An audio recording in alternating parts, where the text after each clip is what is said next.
Sahrni diabetda juda ko'p giyohlar shifo o'rnida ishlatiladi. Sahrni diabetda. Endi mana shunday giyohlardan bittasi bu sirka, ya'ni olma sirkasi. Agar olma sirkasining tarkibiga ozgina zanjabil, ya'ni imbir va ozgina kurkuma, zarcho'ba qo'shadigan bo'lsangiz, qandli diabetda juda katta ishonch bilan ayta olaman shifo bo'lishligini. Chunki o'zim berdim, tavsiya qildim yoki o'sha ichganlar bilan gaplashdik, ko'rdik, natijalarni haqiqatdan ham juda ham zo'r bo'ldi.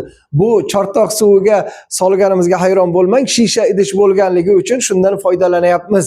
Endi bu uyda tayyorlangan, uyda damashni tayyorlanganligi uchun mana shunday chortoqni idishiga solib qo'ydik. Bu qanaqangidir bir joylardan kelgan sexlarda ishlab chiqarilgan emas, haqiqatdan ham uyda tayyorlangan. Endi narxi 75 ming so'm. Sizga ancha vaqtga yetadi. Ovqatdan keyin yoki ovqatdan oldin holatga qarab iste'mol qilinadi. O'sha davleniyaning pastligi, balandligi, erkak, ayol, asosiy kasallik, yondosh kasallik, bularga e'tibor bering. Agar bizdan olmoqchi bo'lsangiz, 91 lik kodi bilan 592 90 44 avvalo o'zingiz taraflarini izlab ko'ring, faqat naturalnisini oling. Sog' bo'linglar.